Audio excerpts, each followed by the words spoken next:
허물의 사함을 받고 그 죄의 가려움을 받는 자가 복이 있다 하셨습니다. 주님, 우리는 허물도 많고 그 죄도 많지만 주께서 그리스도 예수의 십자가의 공로로 가리워 주시고 씻어 주시고 깨끗게 하여 주시어서 예수 안에 새로운 피조물 되게 하여 주시고 또한 주의 자녀로서 이렇게 예수 힘입어 주의 성전에 나와 예배할 수 있는 은혜를 주시니 감사합니다. 한 주간 우리의 삶들을 볼 때에 세상의 더러운 때와 먼지를 많이 발로 묻히고 다녔습니다. 주께서 허리에 수건을 두르시고 제자들의 발을 씻기면서 너희도 같이 이와 같이 하라고 말씀하신 주님, 주의 은혜로 목욕하고 씻기움을 받은 자들이 항상 서로 씻고 씻기는 귀한 삶이 될 수 있도록 하나님 우리에게 은혜를 베풀어 주시옵소서. 하나님, 이 시간 주의 귀한 은혜의 말씀을 받고자 합니다. 우리의 심령이 거룩한 깨끗한 그릇 되어서 말씀을 받기에 합당하게 하시고 그 말씀이 옥토에 뿌려져서 백배의 결실을 할 수 있도록 주께서 도와주시옵소서. 우리의 심령에 가난한 마음을 주시어서 귀한 말씀이 임할 때에 아멘으로 받게 하시고 그 말씀을 통하여서 온전히 하나님의 제자 될 수 있도록 주여 도와주시옵소서. 예수님의 이름으로 기도드립니다. 아멘. 할렐루야. 오늘 우리가 나눌 하나님의 말씀입니다. 하나님의 말씀은 구약성경 다니엘서 3장 16절에서 23절까지의 말씀입니다.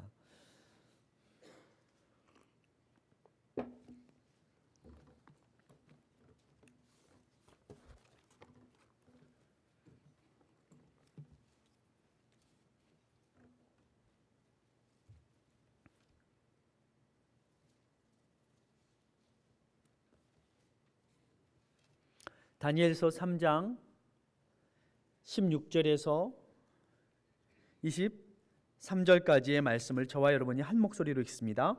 사드락과 메삭과 아벳느고가 왕에게 대답하여 가로되 느부갓네살이여, 우리가 이 일에 대하여 왕에게 대답할 필요가 없나이다. 만일 그럴 것이면 왕이여, 우리가 섬기는 우리 하나님이 우리를 극렬히 타는 풀무 가운데서 능히 건져내시겠고 왕의 손에서도 건져내시리이다. 그리 아니하실지라도 왕이여, 우리가 왕의 신들을 섬기지도 아니하고 왕의 세우신 금신상에게 절하지도 아니할 줄을 아옵소서. 느부갓네살이 분이 가득하여 사드락과 메삭과 아벳느고를 향하여 낯빛을 변하고 명하여 이르되 그 풀무를 뜨겁게 하기를 평일보다 7배나 뜨겁게 하라 하고 군대 중 용사 몇 사람을 명하여 사드락과 메삭과 아벳느고를 결박하여 극렬히 타는 풀무 가운데 던지라 하니 이 사람들을 고의와 속옷과 겉옷과 별다른 옷을 입은 채 결박하여 극렬히 타는 풀무 가운데 던질 때에 왕의 명령이 엄하고 풀무가 심히 뜨거움으로 불꽃이 사드락과 메삭과 아벳느고를 붙든 사람을 태워 죽였고 이 세 사람 사드락과 메삭과 아벳느고는 결박된 채 극렬히 타는 풀무 가운데서 떨어졌더라. 아멘. 우리 옆에 분들과 함께 우리 인사하실 때 사랑합니다, 고맙습니다, 감사합니다, 우리 한번 인사하겠습니다. 오늘 저는 오늘 본문 말씀에 나오는 18절 말씀, 그리 아니하실지라도 왕이여 하는 그 말씀에서 저와 여러분도 그리 아니하실지라도의 신앙을 가지시기를 주의 이름으로 축복합니다. 그렇습니다. 인생은 내 마음대로 내 뜻대로 안 되는 것들이 내 뜻대로 되는 것보다 훨씬 더 많습니다. 우리가 기도하는 것보다 하나님께서 때로는 그 기도에 대해서 노라고 대답하실 때도 참 많습니다. 우리가 기도하는 대로 다 들어주셨으면 아마 우리는 벌써 죽었을 것입니다. 하나님 돈벼락 맞게 해주세요. 이렇게 하면은 벼락 맞아서 죽었을 텐데 하나님이 그렇게 안 하셔가지고 우리가 지금도 이렇게 하루하루 또 은혜 가운데 살아갈 수 있습니다. 그런데 사람들은 참 그런 것 같습니다. 하나님이 때로 우리에게 노라고 말씀하실 때에, 하나님이 안 된다라고 말씀하실 때에 사람들은 참 그러한 거절감, 사람들은 용납받기 원하잖아요. 근데 그런 거절감 속에서 하나님 왜 나를 버리시죠? 왜 하나님 왜 내 기도를 안 들으시죠? 하면서 그런 것들 속에 이렇게 불안해하고 불쾌감을 느끼고 분노를 느낄 때가 있어요. 그래서 가인이 어떻게 했어요? 하나님이 아벨의 예배만 받아주시니까 성경 말씀 창세기 4장 5절에 보니까 하나님이 가인에게 너는 왜 안색이 변하여 하느냐 이렇게 물으시는 장면이 나오는데, 오늘 말씀을 보면 19절에 느부갓네살이 낯빛을 변하고 이렇게 내용이 있어요. 뭐냐면 느부갓네살이 사드락 메삭 아벳느고에게 뭘 요구했어요? 금신상에게 절하라 요구를 했더니 이 세 소년이 너 안 됩니다. 저희는 금신상에는 절 안 하고 하나님께만 예배하겠습니다. 그러니까 이 왕이 낯빛이 변하였다. 이렇게 나오는 장면이 있습니다. 그래요. 내 뜻대로 안 되는 것들이 있다라는 거예요. 왜일까요? 그것은 하나님께서 우리에게 진정한 축복과 생명을 주시기 위해서 때로는 노 하실 때가 있다라는 것이죠. 바로 그때가 우리가 하나님 앞에서 진정 겸손히 낮아져서 여전히 하나님을 신뢰할 것인가, 아니면 자리를 탁 박차고 나가서 그래? 내 뜻대로 안 됐다 이거지. 내 마음대로 안 됐다 이거지. 그래. 그렇다면 두고 보자. 이 신앙의 길이 바로 이것입니다. 우리는 수많은 상황들 가운데에 하나님 앞에 기도는 합니다. 그런데 그 기도는 뭐냐면 내 뜻대로 돼야지 하는 기도를 하는 거예요. 내 뜻대로 돼야지. 무조건 들어주셔야 되는 기도를 하는 거예요. 그런데 하나님이 노라고 대답하시면 사람들은 하나님이 뭔가 주실 때, 나에게 축복하실 때는 신앙인의 모습을 이렇게 보이는데, 하나님이 노라고 하실 때는 그래? 내 뜻대로 안 됐다 이거지. 기도를 안 들어주셨다 그러지. 그러면은 그 신뢰의 자리를 자꾸 박차고 나갑니다. 우리가 하나님을 믿으면서 그리 아니하실지라도 감사할 수 있는 신앙이 우리 가운데 있어야 합니다. 그리 아니하실지라도 왕이여 저는 절대로, 내가 죽을지라도, 내가 풀무불에 던져질지라도 왕이여 내가 금신상에는 절할 수 없습니다. 나는 내 자리를 지키겠습니다. 하나님께서 지켜야 할 그 자리, 명령하신 그 자리. 이 바벨론 왕의 이야기는 사실 우리가 새벽마다 보고 있는 열왕기 상하의 이야기의 마지막 부분, 느부갓네살 왕이 바벨론 왕이 침범하여서 어떻게 했어요? 유다 사람들 다 끌려갈 그때에 유다의 왕족과 귀족 중에 소년들을 데리고 갔던 그 내용, 그 시대적인 상황을 하고 있습니다. 느부갓네살 이 왕은 천하에 대적할 만한 이제 나라가 없는 대제국의 위협을 과시하고 이스라엘의 왕족과 귀족 중에서 흠이 없어 갈대아 사람의 학문과 방언을 가르쳐 자기 밑에 두고 써먹을 그 인재들을 잡아갔습니다. 누구에게? 그 나라 유다 사람들을 잘 키워주려고 잡아갔을까요? 그것이 아니라 자기 밑에 가르쳐서 써먹을 소년들을 잡아간 거예요. 그의 마음속에는 하나님에 대한 경외함이 있는 것이 아니라 어때요? 자기의 나라를 세우려고 하는 그러한 욕심이 있었던 거예요. 그래서 그가 이러한 대제국을 건설했을 때 첫 번째 한 일이 바로 3장 1절의 이야기입니다. 뭐예요? 느부갓네살 왕이 금으로 신상을 만들었으니, 금으로 신상 뭐예요?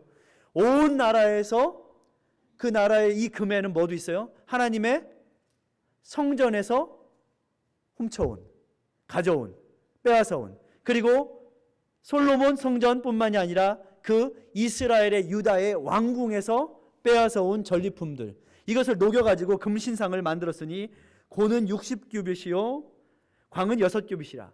한 규빗은 요만큼을 말합니다. 이스라엘의 한 규빗, 여기 손끝으로부터 여기까지, 엘보까지를 한 규빗으로 말해요. 그래서 보통 한 규빗은 45cm 정도 된다고 그래요. 45cm 정도면 200규빗이면 200m가 넘는 신상. 그래서 이것을 두라 평지에 두었다 그랬어요. 왜 평지에 두었을까요? 골짜기에다가 두면 가리잖아요. 평지에다 둬야지 저 멀리서도 우와 저기 느부갓네살의 금신상이 저기 있다 하면서 고개를 숙이지 않겠습니까? 자기의 이름을 높이고자 모든 사람들에게 금으로 번쩍번쩍 햇빛을 받으면 막 저 멀리서도 번쩍번쩍 보이게 하는 그 금신상을 만들어서 그날로부터 명령을 내립니다. 절하라. 낙성식을 해요. 낙성식을 하고 신상의 낙성식에 모든 사람들 참집한 다음에 절하지 않는 자는 죽이겠다. 뭐예요? 느부갓네살 왕은 모든 것들을 자기의 생각과 뜻과 욕심과 힘으로 하나님 믿는 것도 하나님 믿지 말고 왕에게 금신상에게 절하라 라고 하나님의 신앙인들을 위협하고 있다는 거예요. 그런데 이것이 바로 이 세상을 살아가는 우리들이 당하고 있는 모습입니다. 수많은 세상의 왕들이, 수많은 세상의 권력들이 우리로 하여금 하나님 버리고 뭘 믿어라? 금신상을 섬겨라. 그러나 사람의 겉옷은 바꿔 입을 수 있을지 모르지만 우리의 마음속에 무엇이 있는가에 따라서 그 신앙이 결정됩니다. 새 소년은 그 마음을 어떻게 했습니까? 하나님께 정하고 있습니다. 사람들은 하나님을 믿고 예수님을 믿는 이 시대의 교회들도, 사람들도 이런 유혹 가운데 타협합니다. 그래서 세상의 상황이 우리의 기대대로 되지 않을 때에 사람들은 말하기 시작합니다. 누구 때문에? 무엇 때문에? 나는 이라고 말하기 시작해요. 그런데 바로 그때 우리는 그럼에도 불구하고 하나님의 은혜 때문에, 하나님께서 베푸신 그 사랑 때문에 우리는 주 앞에 있어야 하는 것입니다. 할렐루야. 그럼에도 불구하고 하나님의 주신 은혜 때문에 우리가 신앙을 지켜야 하는 것입니다. 코펜하겐에 가면 한 미술관에 세계적으로 유명한 작품인 예수 그리스도의 초상화가 있다고 합니다. 어떤 사람이 그 초상화를 보려고 어떻게 했어요? 그 미술관을 방문을 했는데 예수님의 초상화가 이렇게 그려져 있어요. 그런데 가서 보니까, 이렇게 보니까 아니 이게 뭐야 이게, 사람들의 명상에 비해서 너무나도 초라한 거예요. 너무나도 보잘것없는 거예요. 자기가 보기엔 자기가 이래봬도 이런 미술품도 보고 저런 미술품도 봤는데, 야, 이 미술품 이걸 그림이라고 그려놓고 이게 좋다고, 너무 이상한 거예요. 그래서 어떻게 합니까? 그 안내위원에게 물어봅니다. 요즘에도 한국에 가면 그 미술을 전공한 사람들이 그 미술관에서 옆에서 큐레이터라고 하잖아요. 서서 그림을 설명해주는 큐레이터들이 안내를 해줍니다. 물어봤어요. 저기 제가 이 그림을 잘 몰라서 그러는데, 아니 이 그림 뭐 그렇게, 왜 이 그림이 이렇게 대단합니까? 내가 보기엔 별로 형편없는데? 이렇게 말하는 거예요. 그러자 어떻게 해요? 안내위원이 말합니다. 손님, 이 그림은요 무릎을 꿇고 봐야지 제대로 볼 수 있는 그림입니다. 그리고 나서 그렇게 말하자 이 사람이 무릎을 탁 꿇고서 그 그림을 이렇게 올려다 보니까 자기가 이렇게 거만하게 탁 이렇게 지켜보던 이때와 다른 시각으로 보이는 거예요. 뭐예요? 인자하신 주님의 그 인자와 긍휼의 눈빛과 모습이 그 그림에 그대로 묻어나온 거예요. 왜 사람들이 그 그림을 진정한 명작이다라고 했는지 그제서야 알게 되었다는 거예요. 하나님의 뜻과 하나님의 방법은 무릎을 꿇고 보아야 보이는 것입니다. 겸손한 자에게만 보이는 것입니다. 그래서 우리가 우리의 생각과 우리의 뜻대로 이렇게 무엇인가 잘하나 보자 둘러보는 것이 아니라 하나님 앞에 나올 때는 어떻게 해야 돼요? 무릎을 꿇고 주를 볼 때에 주님의 은혜와 사랑을 우리가 경험할 수 있는 것이죠. 느부갓네살 왕은 그 시대에 두려울 것이 없는 높은 사람이었습니다. 가진 것을 다 가졌죠. 그것으로 모든 사람들을 천하를 호령하는 그런 사람이었지만 오늘 이 세 소년 앞에서 자존심이 구겨졌습니다. 자존심이 구겨졌어요. 다 말을 듣는데 말을 안 들어요. 시켰는데 말을 안 들어요.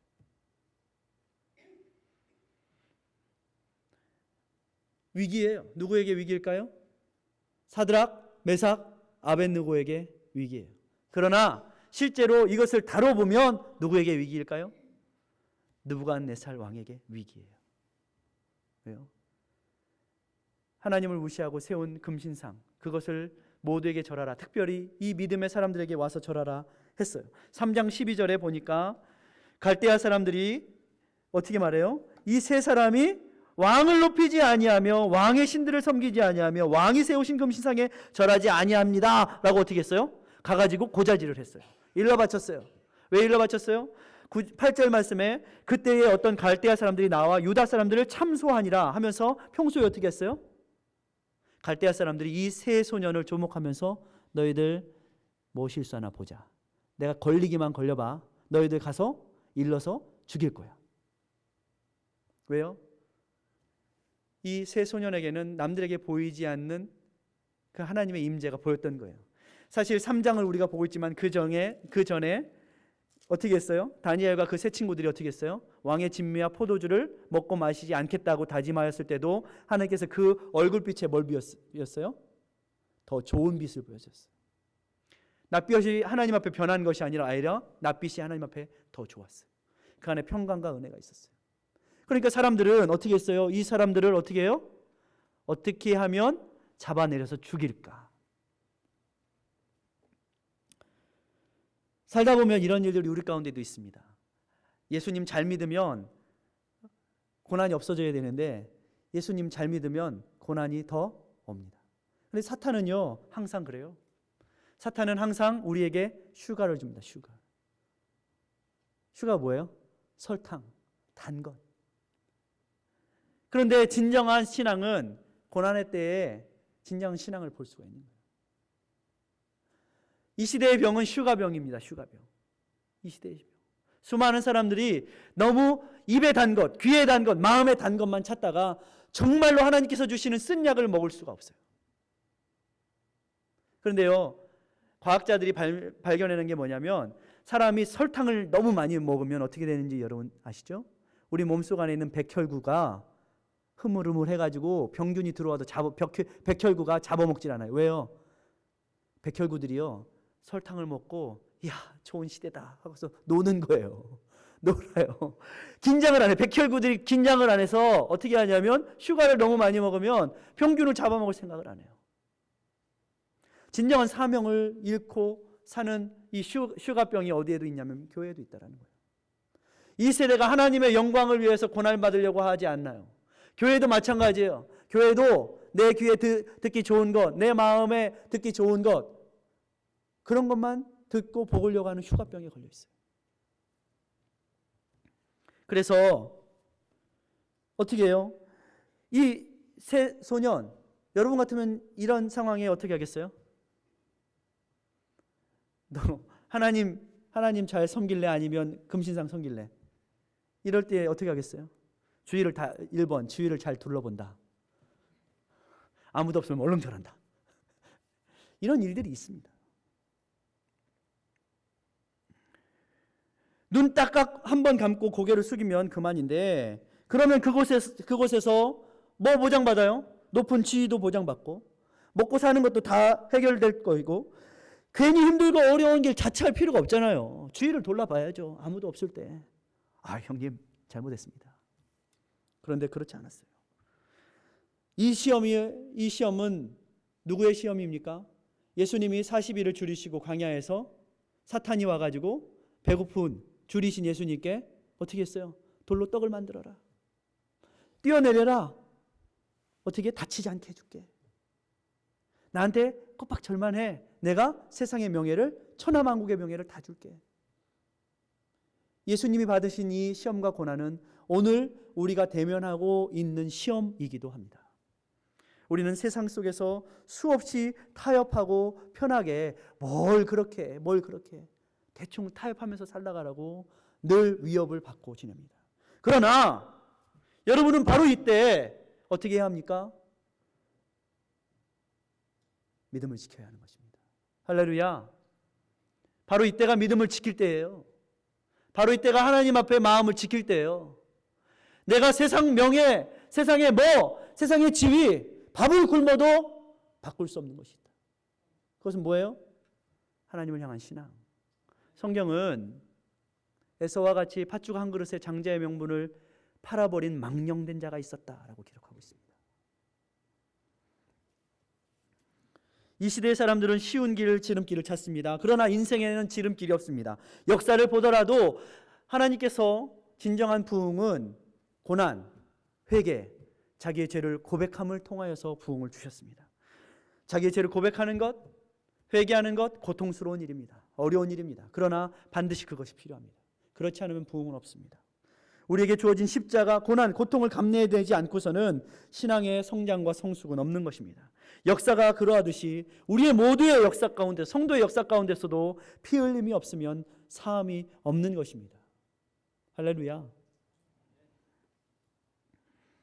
하나님은 우리에게 날마다 너는 누굴 믿고 살래? 날마다 너는 누굴 신뢰하고 살래? 라고 계속해서 우리의 매일매일 묻고 계신 거예요.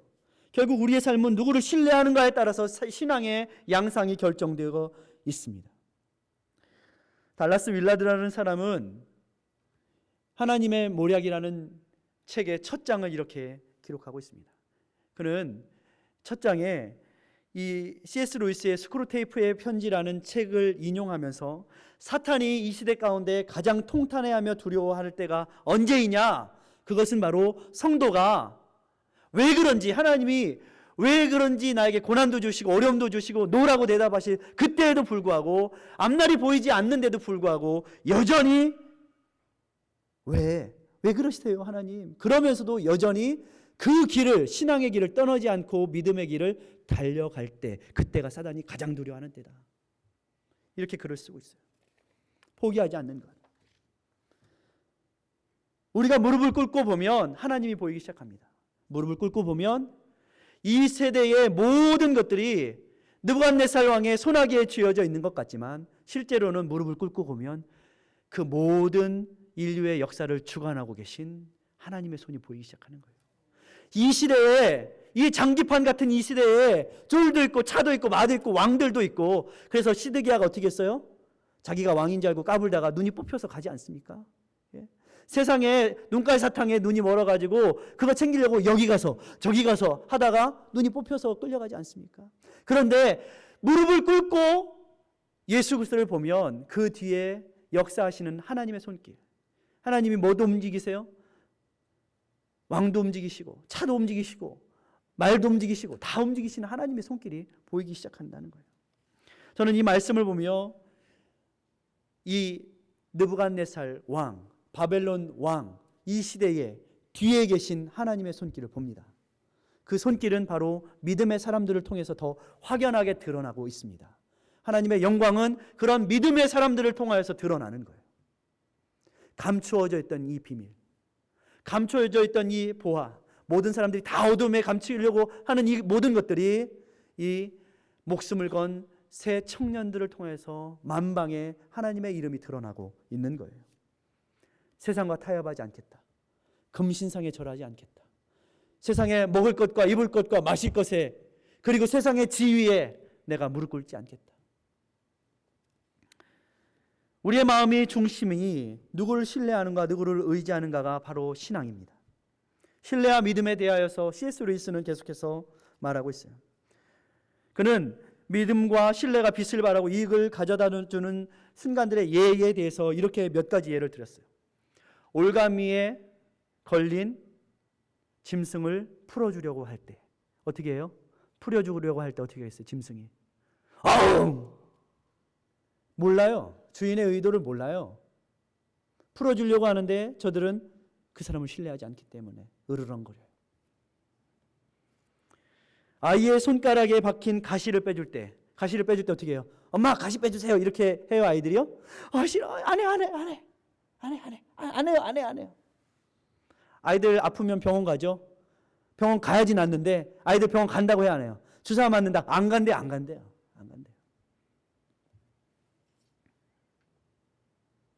물에 빠진 사람을 구조해 줄 때 겁에 질린 이 물에 빠진 사람 어때요? 힘을 빼야지 되는데 어떻게 힘을 주는 거예요. 그래서 더 빠지는 거예요. 겁에 질린 초보자와 함께 험난한 등산 코스를 오를 때에 그들의 머뭇거리게 하는 가장 치명적인 장애물은 그들 자신 스스로가 가지고 있는 불신이다. 이렇게 말하고 있어요. C.S. 루이스. 하나님께서 은혜를 주시고 하나님께서 풀어주시고 하나님께서 생명을 주시고 하나님께서 자유를 주시려고 하는데 저들은 하나님의 손길에 으르렁거려요. 왜요? 불신하기 때문에. 하나님을 믿지 못하기 때문에. 믿어야 도와줄 수 있고 믿어야 건져내 줄 수 있고 믿어야 살려줄 수 있고 믿어야 풀어줄 수 있는데 믿지 못해서 힘을 빼지 못해서 혼자서 발버둥 치다가 결국에는 익사하게 된다는 거예요. 이것이 C.S. 루이스가 이 시대의 불신에 대하여서 쓰고 있는 내용이에요. 이 시대는 저는 사회도 성도도 불신의 사회다. 한국에 가면 왜 사람들이 싸나운지 아십니까? 불신하기 때문입니다. 그 마음속에.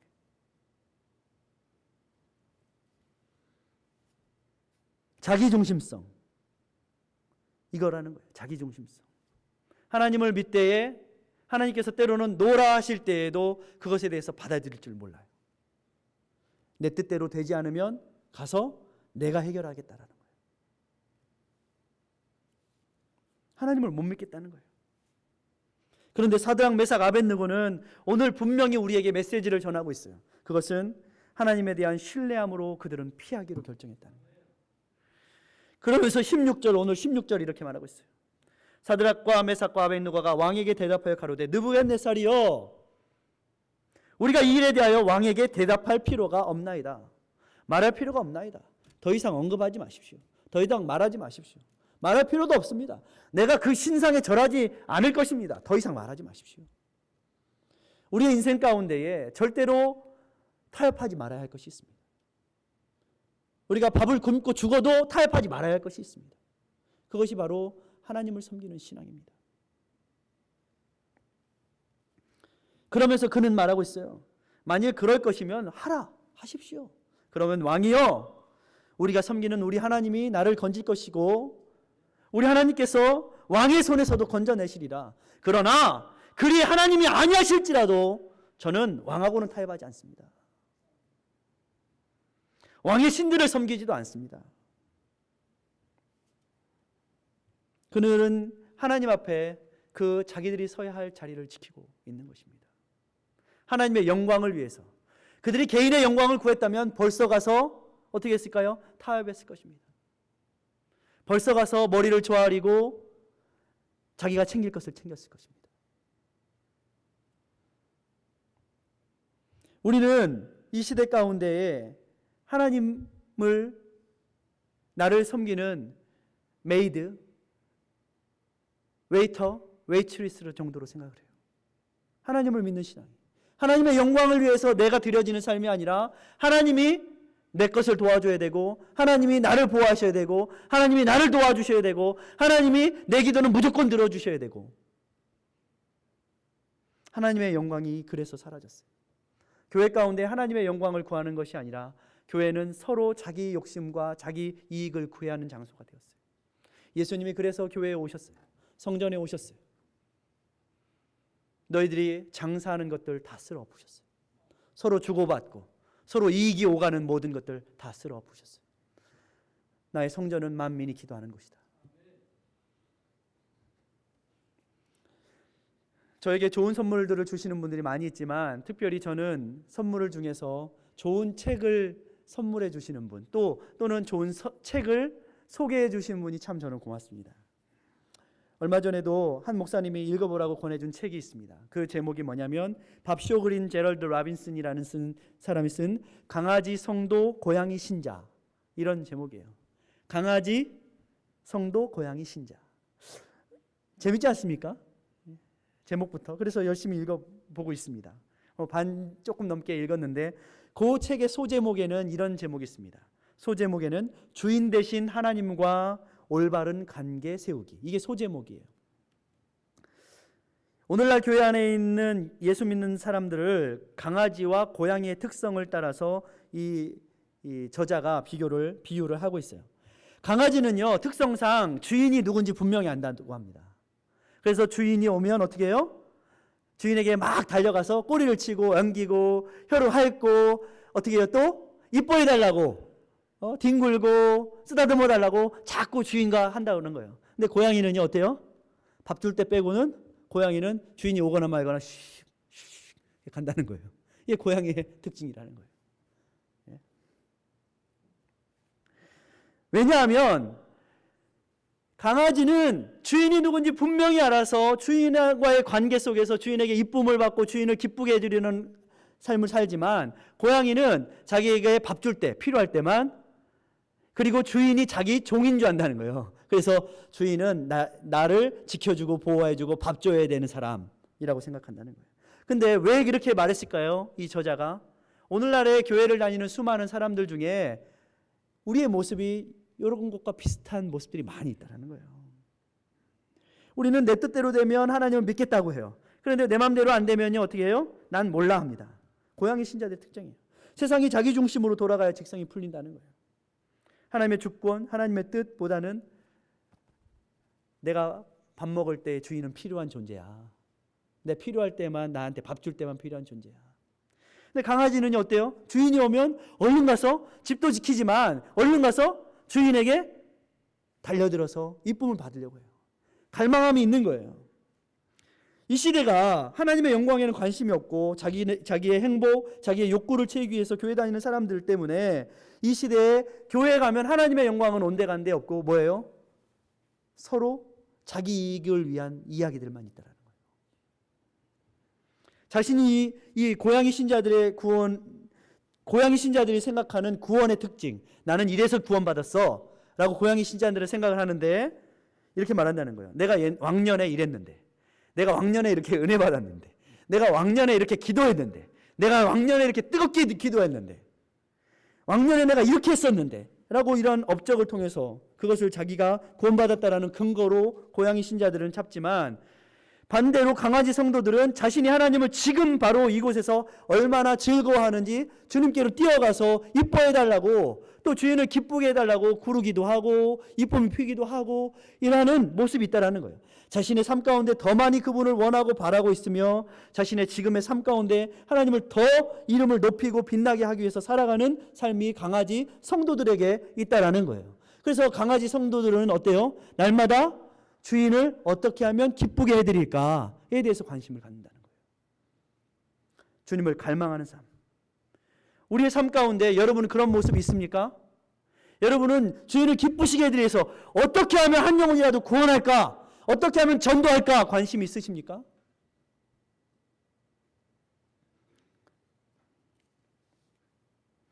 하나님이 나를 위한 존재입니까? 아니면 내가 하나님의 영광을 위한 존재입니까? 이것을 분명히 하십시오. 하나님은 우리를 하나님을 찬송하고 하나님께 영광 돌리라고 지으셨습니다. 주객이 전도된 이 신앙이 오늘날의 교회의 모습이기도 합니다. 내가 중심이고 하나님은 날 수종두셔야 돼. 그래서 내 마음에 안 들면 안 가. 하나님의 영광은 온데간데 없어요. 영국의 시인이자 찬송가 찬송 작사가였던 프란시스 하버갈이라는 사람은 이렇게 말을 하고 있어요. 당시의 상황에도 그랬던 것 같아요. 불가피한 일도 아닌데, 어쩔 수 없는 일이 아닌데도 교회에 나가 예배드리지 않는 것은 영적 타락의 확실한 증거이다. 오늘 우리가 읽고 있는 생명의 삶의 리처드 베이커라는 사람은 연약해서 죄를 짓는 죄에는 변명의 여지가 있지만 대적하는 마음으로 짓는 죄에는 용서란 없다. 이렇게 말하고 있어요. 저와 여러분이 이 시대의 가운데 정말 우리를 이끌어가는 그 동기가 무엇입니까? 하나님께서 우리를 구원하신 그 은혜에 대한 감격입니까? 오늘 사드락 메삭 아벳느고는 다른 태도를 보이고 있어요. 상황이 내 뜻대로 안 될지라도, 그리 아니하실지라도 우리는 하나님을 신뢰합니다. 하나님이 살리실 것입니다. 왜냐하면 우리의 삶도 우리의 생명도 다 하나님의 영광을 위한 것이기 때문에, 우리의 바람보다 하나님의 주권이, 섭리는 더 크고 선명하기 때문에 하나님께서 더 큰 것을 이루실 것입니다. 오늘날의 수많은 교회에 있는 신자들이 어린 성인 아이예요. 성인 아이니까 뭐예요? 겉모습은 어른이에요. 근데요, 그 속에는 뭐가 있냐면 애기가 있어요. 애기. 어렸을 때 상처를 받았어요. 어렸을 때 상처. 어떤 상처냐면 엄마가 내가 가지고 있던 눈깔 사탕, 내가 학교 간다 온다고 눈깔 사탕을 잘 그 선반에다 올려놓고 갔는데 그 눈깔 사탕을 동생에게 줘버렸어. 열이 받아가지고 그 이후로부터 눈깔 사탕만 보면 눈깔 사탕을 잡고서 안 놓는 거예요. 눈깔 사탕. 엄마! 눈깔 사탕 내 거예요. 내 거. 야, 놓고서 갔다 와. 눈깔 사탕 많아. 나중에 줄게. 안 돼요. 눈깔 사탕. 학교를 안 가요. 눈깔 사탕 때문에.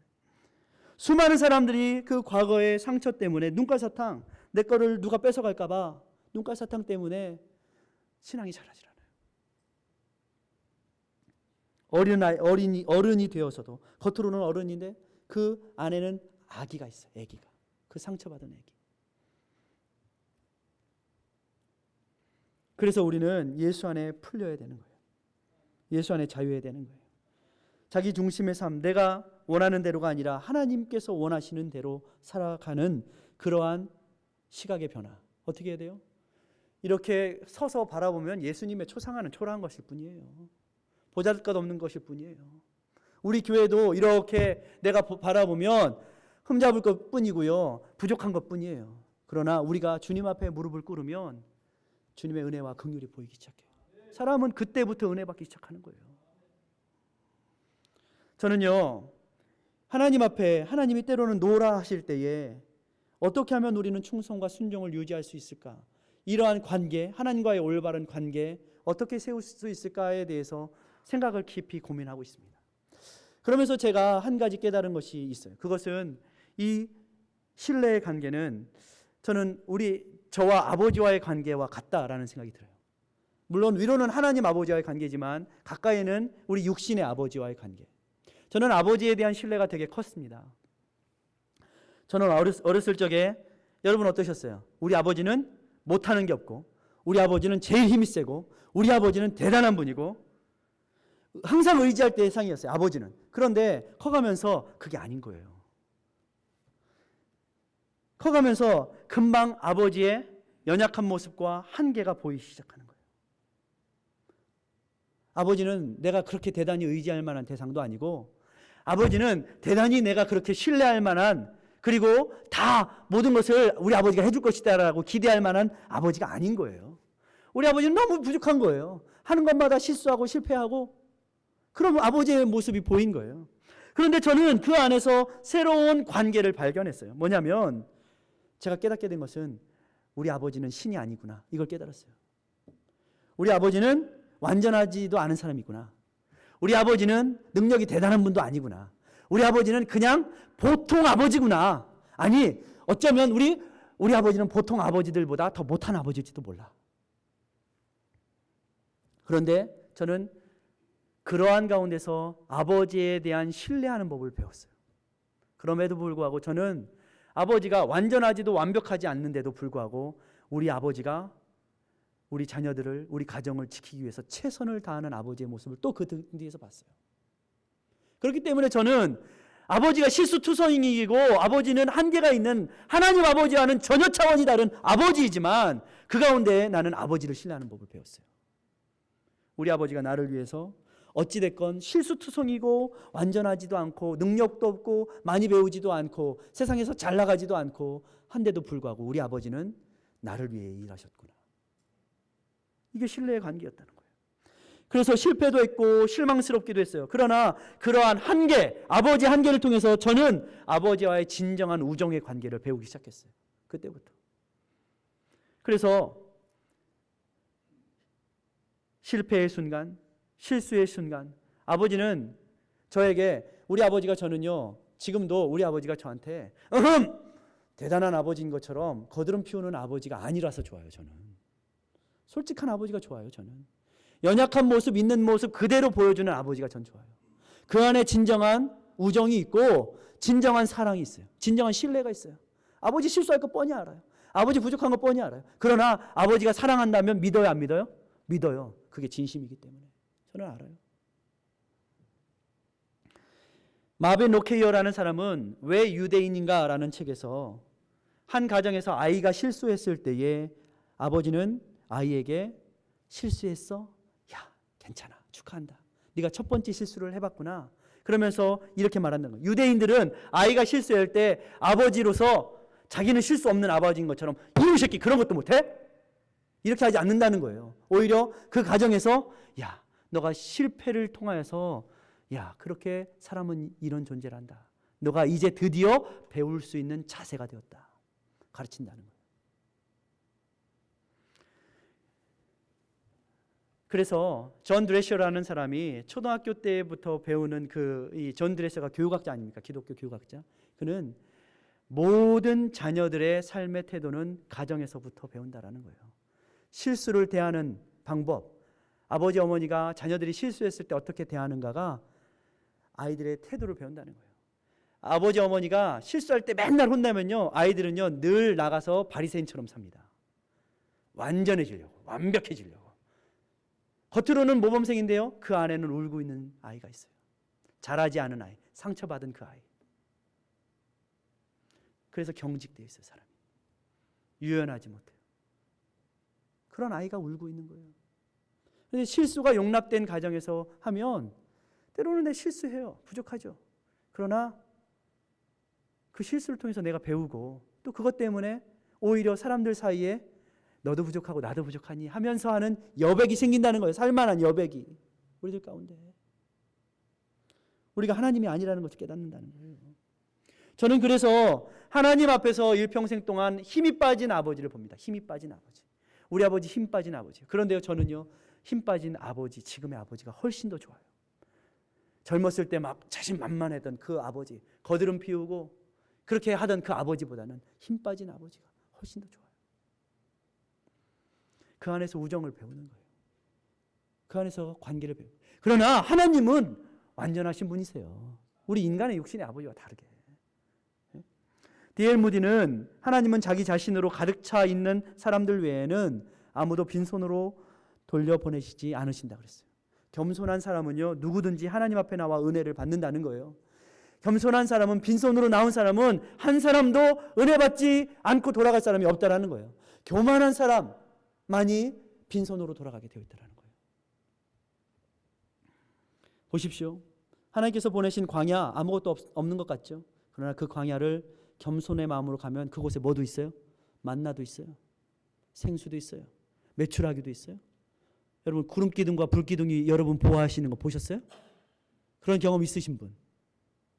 그런데요, 이스라엘은 그런 경험도 했을 뿐만이 아니라 홍해도 갈라졌어요. 하나님 앞에 가난한 마음으로 나가면 하나님은 우리를 살리세요.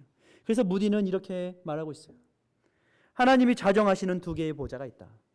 하나는 높은 저 하늘, 하나님의 나라의 그 보좌가 있고, 또 다른 하나는 인간의 가장 낮은 마음 속에 있다. 하나님이 임재하신 그 보좌. 여러분의 마음은 하나님을 모실 그 보좌가 여러분 마음속에 있으십니까? 오직 하나님만 신뢰하고 하나님만 따라가겠다고 하는 그 보좌가 여러분의 심령 가운데 있으십니까? 하나님을 믿는다는 것은 바로 그 믿음을 가지고, 그 신뢰를 가지고 형제와 자매를 한 그 모습으로 대하는 것으로 확장되어지는 믿음입니다. 제가 한번 옛날에 그런 말씀 드렸죠. 사람은 자기를 대하는 방식으로 남을 대한다. 저는요, 그렇습니다. 저는 나를, 저 스스로를 대하는 방식이 이래요. 저는 때로는 교회 가운데 이런 얘기 저런 얘기, 누가 이렇게 했다 저렇게 했다라는 실수를 듣습니다. 그러나 저는 그 얘기를 들을 때마다 이런 생각을 해요. 일부러 그랬겠어? 실수했겠지. 사람이 그럴 수도 있지. 왜냐하면 하나님이 저를 그렇게 대하셨기 때문에, 하나님이 실수투성이인 저를 그렇게 안아주셨기 때문에 저도 형제와 형제가 그렇게 대해야 된다고 믿습니다. 오늘 키워드는 무엇일까요? 오늘 다니엘서는 죽이시는 이 아니라 살리시는 하나님에 대해서 기록하고 있어요. 풀무불을 평소보다 7배나 더 세게 했지만 사드락과 메삭 아벳느고는 뭐 때문에 살았어요? 예수 때문에, 하나님 때문에 살았어요. 그들을 붙들고 있던 사람들이 오히려 불에 타서 죽었다라고 성경은 말하고 있어요. 하나님에 대한 신뢰, 하나님에 대한 믿음. 오늘 이야기는 풀무불에다 던질래다 만 이야기가 아니에요. 실제로 던져졌고 아버지에 대한 믿음을 지켰고 그 신뢰로 말미암아 그 극한 풀무불에서 이 세 청년들이 살아나온 이야기예요. 그래서 오직 의인은 믿음으로 말미암아 사는 거예요. 우리가 하나님의 영광을 구하면 하나님께서는 우리를 살리신다는 거예요. 오늘 이야기가 그래요. 그런데 보십시오. 이 세 친구들이 잠깐의 자기 욕심을 구하고자 그곳에서 금신상에 절하고, 그래 내가 절할 테니 내가 항복이니 나 먹을 거 좀 주십시오. 내 항복이니 높은 지위도 좀 자르지 말고 주십시오. 내가 항복이니 나를 어렵게 하지 말고 내 안전을 좀 지켜주십시오 했으면 자기들은 잘 먹고 잘 샀을지 몰라요. 그러나 하나님의 영광은 짓밟히게 되는 거예요. 금신상 아래서. 금신상만 또 못한 하나님 되는 거예요. 그러나 그들이 믿음으로 이 믿음을 지켰을 때에 오늘 말씀의 끝을 보십시오. 28절을 우리가 읽어보면 느부갓네살이 말하여 가로되, 이방 왕이 말하는 거예요. 사드락과 메삭과 아벳느고의 하나님을 찬송할지로다. 이방 왕이 하나님을 찬양하고 있어요. 그가 그 사자들을 보내사 자기를 의뢰 하고 그 몸을 버려서 왕의 명을 거역하고 그 하나님 밖에는 다른 신을 섬기지 아니하며 그에게 절하지 아니한 종들을 구원하셨도다. 할렐루야. 하나님이 구원하시는 거예요. 30절에 왕이 드디어 사드락과 메삭과 아벳느고를 바벨론 도에서 더욱 높이니라. 이 사람들이 생명을 걸지 않았으면 하나님의 영광은 땅바닥에 떨어졌을 것입니다. 그러나 저들은 금신상이 아닌 하나님께 마음과 정성과 뜻을 다해 성품을 다해 힘을 다해 주께 모든 것을 맡겼을 때에 그리 아니하실지라도 하나님이 아니 나를 그곳에서 죽이실지라도 저는 결코 타협하지 않겠습니다. 모든 신위의 신, 만왕의 왕이신 하나님의 영광은 바벨론 우상들보다 더 높이 드러났습니다. 하나님의 영광이 높이 드러났습니다. 이방의 왕의 입에서도 하나님이 나의 신보다 나의 신들보다 나의 금신상보다 더 위대한 하나님이시다 라고 영광이 드러났습니다. 이 시대의 부흥이 뭐라고 믿으십니까? 이 시대의 부흥, 뭐 몇천 명 모여서 몇백억짜리 건물을 지으면 부흥입니까? 아닙니다. 진정한 부흥은 하나님에 대한 신뢰가, 하나님에 대한 믿음이 회복되는 것, 이것이 부흥입니다. 그 신뢰와 믿음으로 죽겠다는 한 사람을 하나님이 찾고 계신 것입니다. 그래요. 하나님을 신뢰치 않고 세상의 금과 힘과 명예를 의지하는 사람은 자기는 잘 먹고 잘 살지 모르겠네요. 그러나 하나님의 영광하고는 딴 세상을 살아갈 것입니다. 그러나 하나님의 끝, 누구를 인정하십니까? 하나님을 끝까지 신뢰한 자를 높이 드실 것입니다. 하박국 선지자 제가 말씀드렸습니다. 하박국 선지자는 이 세대가 돌아가는 것에 대해서 왜 이렇습니까? 하나님께 물었던 선지자입니다. 그런데 그는 하박국 마지막 절에 이렇게 말하고 있어요. 하박국서 3장 17절 18절. 비록 무화과 나무가 무성치 못하며 포도나무에 열매가 없으며 감람나무에 소출이 없으며 밭에 식물이 없으며 우리의 양이 없으며 외양간에 소가 없을지라도 나는 여호와를 인하여 즐거워하며 나의 구원의 하나님을 인하여 기뻐하리로다. 우리의 인생이요 마이너스 되어가는 인생 같아 보입니다. 그러나 어떤 이는요 플러스 인생을 살아가는 것 같아요. 그러나 그 인생이 마이너스 인생이 있어요. 그러나 하나님께서는 내려가면서도 올라가는, 우리 인생이 하나님 때문에 손해보는 것 같은 인생이지만 그러나 하나님은 그 인생을 마이너스 시키지 않으신다는 거예요. 하나님께서는 우리가 비록 무화과 나무가 무성치 못하고 포도나무에 열매가 없을지라도 여호와를 인하여 즐거워하라. 하나님 한 분만으로 만족하라. 이 믿음과 신뢰가 회복되면 하나님께서 세상의 모든 높아진 것들, 하나님보다 높아진 것들을 낮추시고 하나님께서 그 사람을 존귀케 여기시겠다 약속하고 있는 말씀인 것입니다. 자, 여러분, 이 부흥의 말씀, 이 신뢰의 하나님의 말씀을 회복하시기를 주의 이름으로 축원합니다. 기도합니다. 사랑과 은혜의 주님, 이 세대 가운데 수많은 것들이 우리를 유혹하고 우리를 밀어가고 타협하라고 말하고 있습니다. 느부갓네살 왕이 금신상을 높이 세워서 절하라고 말하고 있습니다. 그러나 주님, 결코 우리는 당신과 왕과 할 말이 없습니다. 하나님께서 우리를 건져내실 것이고 하나님께서 우리를 살려내실 것이고 그리 아니하실지라도 저는 생명을 걸고 하나님을 의지합니다. 신뢰합니다. 이 시대에 이러한 마음의 부흥이 우리 가운데 있기를 원합니다. 아버지, 세상에 우리의 국가는 우리는 아무것도 없을지라도 그러나 여호와로 인하여 즐거워하는 하나님의 백성들 주께서 높이시리라 믿습니다. 이 부흥을 허락하여 주시옵소서. 예수님의 이름으로 기도드립니다. 아멘. 찬양합니다.